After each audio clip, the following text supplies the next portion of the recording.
আসসালামু আলাইকুম ভিউয়ার্স, আপনাদের মাঝে আবারও আজকে হাজির হলাম নতুন একটি অসাধারণ ভিডিও নিয়ে। আমাদের ইয়ামাটোর মেশিনের ইউটি নাইফ কীভাবে খুব সহজেই আমরা সেট করতে পারবো সেটা আমরা আজকে খুব ইজিভাবে দেখার চেষ্টা করব। এই ভিডিওর মধ্যে ইয়ামাটো ফ্যাটলকের ইউটি নাইফ সেট করার খুব সহজ প্রক্রিয়ায় কীভাবে মেজারমেন্ট সহকারে আমরা সেট করব সেটা দেখানো হবে। সবাই শেষ পর্যন্ত প্লিজ ভিডিওটাকে দেখবেন এবং আমাদের চ্যানেলটি অবশ্যই সাবস্ক্রাইব করে পাশে থাকবেন। এখানে সব মেজারমেন্ট দেওয়া আছে।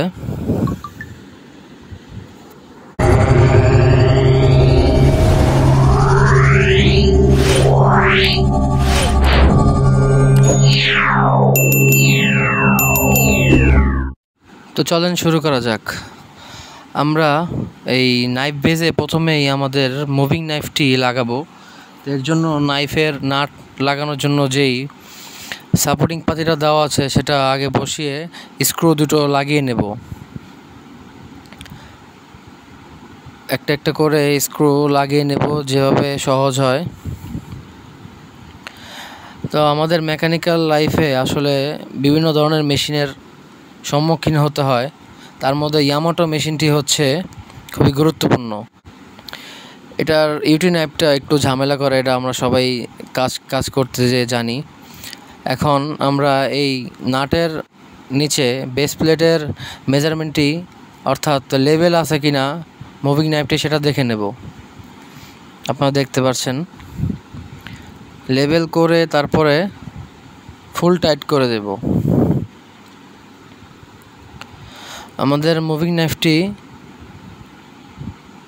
লাগানো হয়ে গেছে। এখন আমরা যে বড় পাতি অর্থাৎ যেটা লয়ার প্রেশার পাতি বলা হয় সেটাকে লাগাবো এবং নাট বসানোর জন্য যে পাতিটি দেওয়া আছে সেটাকে বসিয়ে দেব।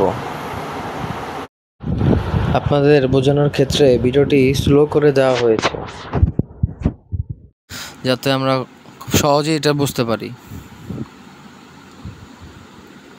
লাগানোর পরে আমরা আস্তে আস্তে একটা একটা করে স্ক্রু বসিয়ে টাইট করে নেব। তো ভিউয়ার্স, আমাদের মুভিং নাইফটি এবং লয়ার প্রেশার পাতিটি এখানে একটি ছোট্ট মেজারমেন্ট রয়েছে যেটা আমরা অনেকে জানি হয়তো বা অনেকে জানি না। তো এই ভিডিওটির মাধ্যমে আপনাদের সহজ করে বোঝানোর জন্য আমি একবারে মেজারমেন্ট সহকারে দিয়ে দিয়েছি,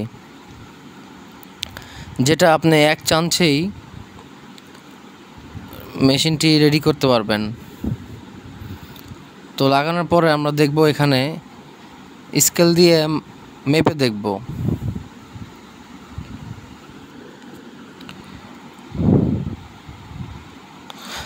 আপনাদের সুবিধার্থে আমি যতটুকু পেরেছি ওইভাবে ভিডিওটা করার চেষ্টা করেছি।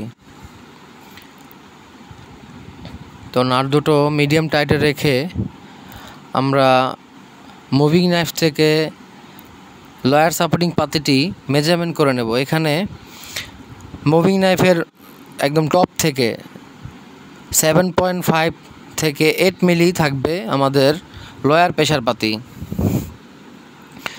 মেজারমেন্টটি অ্যাকুরেট করে আমরা এটা কমপ্লিট টাইট করে দেব। তারপর ভিউয়ার্স, আমরা ছোট পাতিটি অর্থাৎ থ্রেড প্রেশার পাতিটি এবং উপরের সাপোর্টিং তারপরে ফিক্স নাইফটা লাগিয়ে নেব। লাগানোর পরে আমরা ফার্স্ট অফ অল মিডলে যে আমাদের প্রেশার স্ক্রুটা আছে সেটা আগে বসাবো,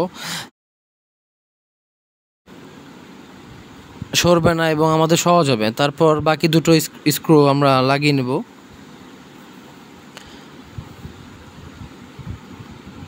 যেভাবে আপনাদের সহজ হবে ওভাবেই দেখানো হচ্ছে।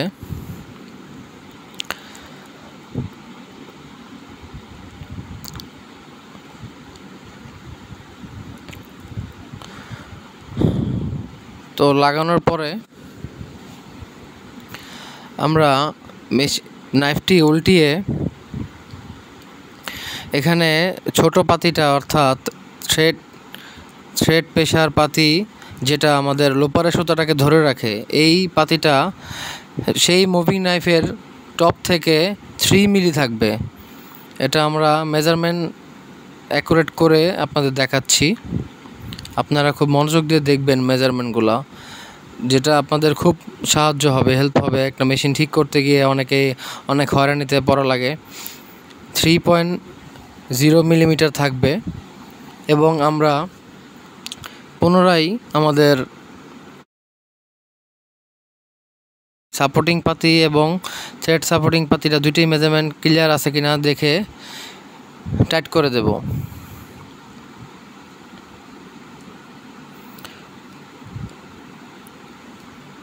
এরপরে আমাদের ফিক্সড নাইফ থেকে মুভিং নাইফের একটা মেজারমেন্ট আছে, যেটা হচ্ছে নাইফ একবারে ব্যাকে যাওয়ার পরে আপনার ফিক্সড নাইফের ভিতরে কতটুকু পরিমাণে গিয়েছে সেটা থাকবে 0.5 থেকে 1 মিলিমিটার। এটা আমাদের খুবই গুরুত্বপূর্ণ একটা মেজারমেন্ট। এবং যেই সাইড দিয়ে আমাদের নিডেলের সুতাটা কাটবে সেই সাইডের টপ এবং আপনার ফিক্সড নাইফের ডান সাইড একদম এক সমান থাকবে, যেটা আপনাদের দেখানো হয়েছে। তারপর আমরা স্ক্রুগুলো পর্যাপ্ত পরিমাণে টাইট দিয়ে দেব। তো ভিউয়ার্স, আপনারা দেখছেন, ভিডিওটি ভালো লাগলে অবশ্যই শেয়ার করবেন, যাতে আমরা মেকানিক ভাই যারা আছি খুব সহজে ভিডিওটি পেয়ে থাকি।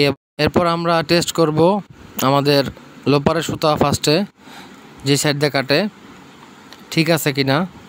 তারপর আমরা নিডেলের সুতা হিসেবে চেক করব ঠিক মতো কাটে কিনা। আমাদের টাইমিং একদম পারফেক্ট আছে, নাইফ সেট একদম পারফেক্ট আছে। তো আমরা এভাবেই নাইফ সেট করব,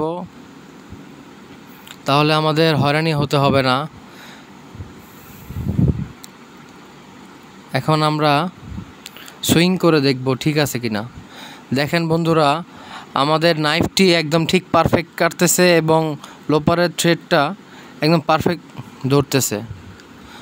ভিডিওটি শেষ পর্যন্ত দেখার জন্য আপনাদের অসংখ্য ধন্যবাদ। আসসালামু আলাইকুম।